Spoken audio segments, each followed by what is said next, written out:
ఈరోజు రాహుల్ గాంధీ ఆదేశాల మేరకు మీరందరూ ఎన్నిక చేసి మీరందరూ అవకాశం ఇచ్చారు తెలంగాణ రాష్ట్రానికి నేను ముఖ్యమంత్రి అయినా. తెలంగాణ రాష్ట్రానికి ముఖ్యమంత్రి అవడం అనేది ఆషామాషి విషయం కాదు.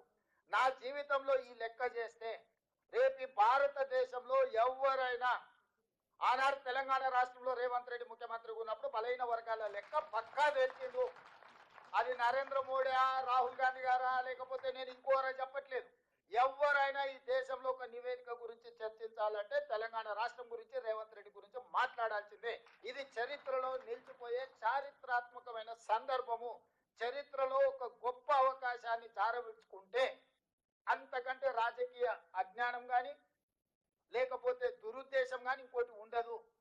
నేను రాజకీయ అజ్ఞానంతో లేను.